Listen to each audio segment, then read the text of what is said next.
Hello, I'm Sunny Williams. I'm up here on the International Space Station. So this is Node 2.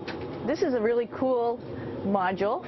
Of course, most of these modules you'll see they have 4 sides and they're put together. That way we could sort of work on a flat plane, either a wall, a floor, another wall, or the ceiling. But you know, again, all you have to do is turn yourself and your reference changes. The reason I'm bringing that up is because this is where 4 out of 6 of us sleep. And so people always ask about sleeping in space. Do you lie down? Are you in a bed? Not really, because it doesn't matter. You don't really have the sensation of lying down. You just sit in your sleeping bag. So here's one sleep station right here. I'm going in right now. You can follow me if you want. So I'm inside. It's sort of like a little phone booth, but it's pretty comfy. I've got a sleeping bag right here that we sleep in, so we don't have sort of like a little bit of a cover. We don't fly all over the place. But you know, you can sleep in any orientation. I have it feeling like I'm standing up right now, but like you saw, I'm on the floor. But it doesn't matter if I turn over and I sleep upside down. I don't have any sensation in my head that tells me that I'm upside down, so it really doesn't matter. The sleep station is also like a little office. We've got a computer in here. As you can see, we've got a couple little toys. I've got some books. I've got some clothes and other things that make it sort of like home. I'm coming out.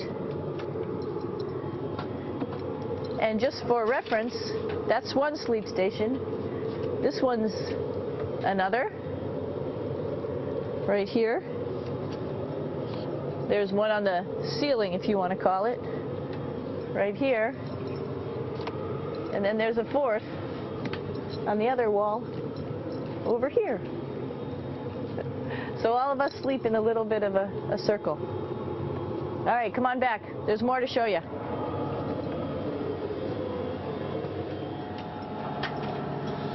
I know that there's some questions about how to use the bathroom and how do you actually live in space like normal, like at home. I mentioned real quickly about getting up in the morning and brushing your teeth and washing your face. Well, how do you do that?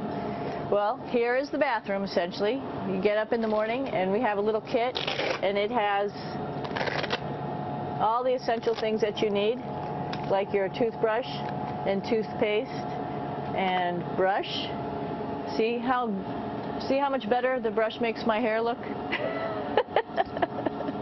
I'm just joking. It still stands up straight. It doesn't matter where you are. It's always going to stand up straight while you're up in space. A lot of people ask about toothbrush and toothpaste.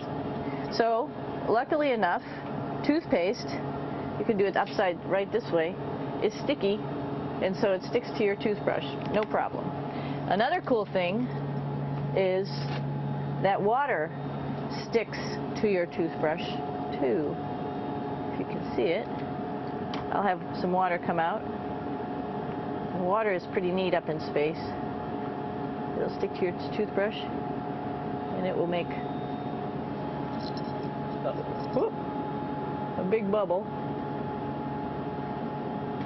and that's just by surface tension. And then you can drink it. So a lot of people ask about what do you do with the toothpaste after you brush your teeth.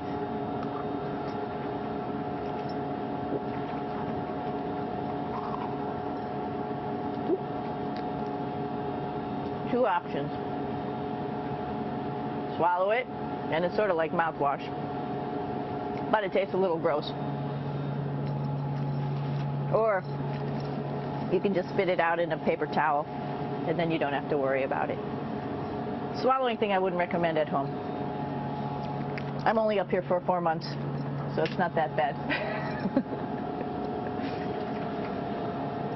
One of the most pressing questions about living in space, of course, is the bathroom. So let's take a look at that little piece of work. Come on in.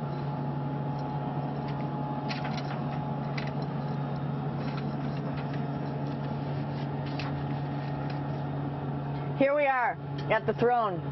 This is awesome. You might see the little You might have noticed the little moon on the outside. This is our orbital outhouse right here.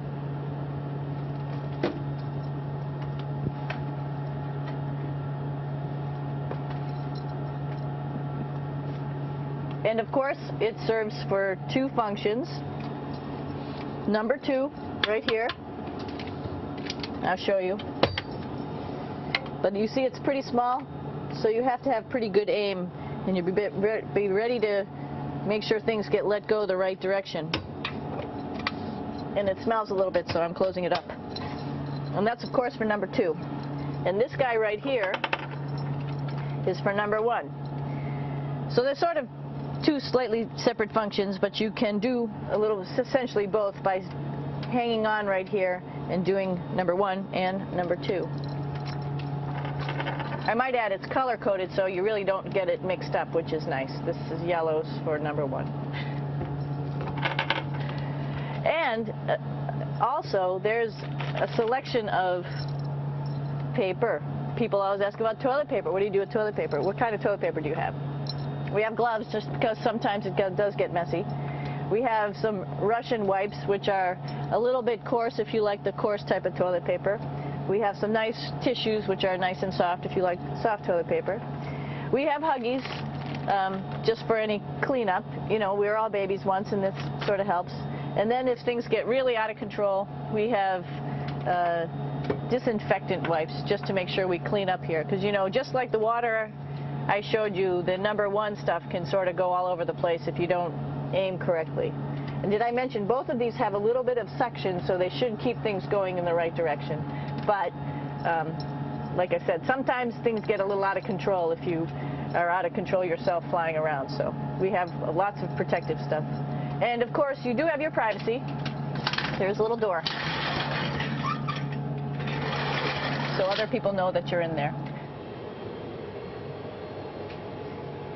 Here's a pretty cool place. This is sort of like in your house where everybody meets in the morning. After you wash your face, brush your teeth, you want to find something for breakfast. And this is our kitchen. You might notice there's all sorts of foods here. It's like opening the refrigerator. You got all your different stuff that you want to have: drinks, meats, eggs, vegetables, cereals, bread, snacks. And that's a good place. That's where you find all the candy. Side dishes, and then some little power bars just in case. So we have all this type of food. Some of it is dehydrated, and so we have to hydrate it, fill it up with water. Some of it is already made, and then all we have to do is heat it up. So something like this, I'm pulling out barbecued beef brisket. Pretty yummy. Not only is this food made in the U.S., but we also have food here from Japan. We've got Russian food. As you can see, all these red containers are filled with food that's from Russia. And then we get some of our specialty stuff, some things that we like, some of our favorite stuff that your family can send up. In fact, I like fluffernutters, and so I got sent up some fluff so I could make my fluffernutter with peanut butter. So you have a lot of food up here, no problems.